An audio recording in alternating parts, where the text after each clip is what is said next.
First, let's join Courtney Tizeno in LA right now, where Gwyneth Paltrow is due to take the stand in just a few hours' time for her involvement in a skiing accident that goes all the way back to 2016.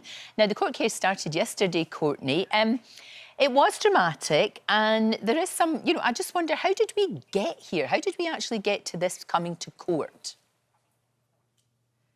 You know, Lorraine, it has been a long time coming. Like you said, it is back to 2016, but the civil trial began over claims that the Oscar winner Gwyneth Paltrow seriously injured a 76-year-old man on what some are calling a hit-and-run skiing accident. Again, this was in Utah in 2016. Now, she's due to take the stand today, and some people are saying yesterday that it was reckless. So yesterday, the court heard Gwyneth Paltrow was distracted when she crashed into a retired eye doctor, Terry Sanderson, on a ski slope, inflicting brain damage and breaking his ribs. Now, as Ross said yesterday on the show, the actress has been sued by Sanderson, who has alleged that Paltrow crashed into him at the Deer Valley Resort in Park City. Now, he claims that she skied out of control, causing a brain injury, 4 broken ribs, and other serious injuries. But Ms. Paltrow has countersued. Her lawyer said that the crash was Mr. Sanderson's fault, and it is, quote, utter BS. These are the claims that they are saying. Of course, he is suing for $300,000 in damages, and the Oscar winner is expected to take the stand today to testify. Now, yesterday, our first witness that we heard from was Craig Ramon. He is a fellow skier and acquaintance of Mr. Sanderson, and he said that he was the only person present at the time. He was about 11 meters away from the collision. Crikey. That's very graphic. She is, as you said, she's going to be able to tell her side of the story today. There was also, perhaps, it might happen that her children might have to testify as well. Do we know if that's likely to go ahead? Absolutely. Her family will be testifying soon. Her husband, Brad Falchuk, and her 2 kids, Moses and Apple, are set to take the stand. Also, a small interesting detail is that both sides have agreed to pay for the jurors' lunch so that they don't have to travel out. So this court case will be continuing, and I'm looking forward to hearing Gwyneth's side of the story as well. Absolutely. Thank you so much for that, Courtney. I really appreciate it. There you go. Paying for lunch for the jury so that they don't have to go out, and I guess that makes it all a lot quicker, because everybody will be wanting that. Now, look, Ed Sheeran is making a lot of the front pages this morning.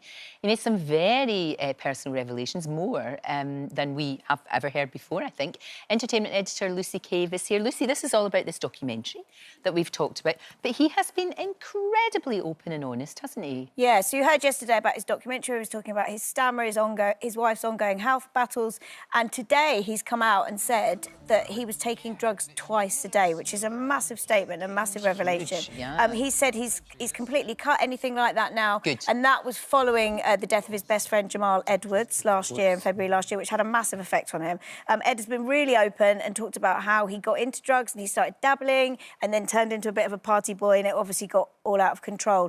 He's done an interview as well. This is all for his album Subtract with Rolling Stone magazine, where he's been, again, completely candid. And he said that at one point he felt like he didn't even want to live anymore, which is really dark and really sad. He said, obviously, Jamal's death really affected him. And then his wife, when she was pregnant with their second child, they found she had a tumour and couldn't operate until after she'd given birth. So lots going on in his life. Yeah. But he's opened up and said that he's gone to therapy, and it's an ongoing sort of battle to try and manage his mental health. But I think the great thing about Ed Sheeran is, he's really honest. He's a real role model, I think, in terms of just his honesty and about being the importance of being yourself. And he can put all of this into his songs as well. I think that's why his songs resonate with so many of us, because they are incredibly honest. And, he has lived this life. It just shows you, as we've always said this, Lucy, you do not know what's going on in people's lives. No. You've got no idea. I mean, he also talked about eating disorders and all sorts. Yeah. Again, it's all laid bare. It is all laid bare, and I think, again, that's really important. He says particularly men find it a struggle being so open about things like that. And so I think, he was obviously rose to fame when One Direction were about, and he was comparing himself, so his kind of body image. But yeah, he says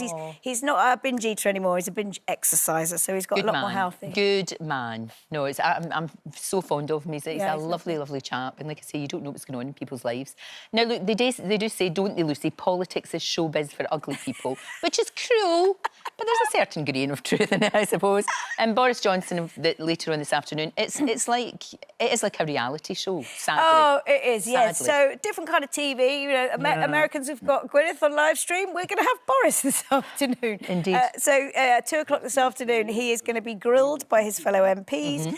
He's at a privileges committee. Obviously, lots of questions that people have got for him over Partygate, among other things. Sure. He apparently issued a 52-page defence document, so it could go on for a long time. But yeah, that is happening at 2 o'clock this afternoon. And Gary Lineker is back on Twitter. He's back on the Twitter. He's back on Twitter, and he weighed in and he said, when folk constantly tell fibs, it's really difficult to know when they're telling the truth. I imagine it's even a challenge for themselves. And I think that's probably the case with Boris. It's kind of like, what did I say that time there? I can't, it's like I can't remember what it was all about. It will be fascinating. You're back later? I'm back later. We're talking BAFTAs and Victoria Beckham. BAFTAs and Victoria Beckham. Not two different stories. No, she's not been nominated for a BAFTA. No. Thank you, Lucy. I'll talk to you lots later on.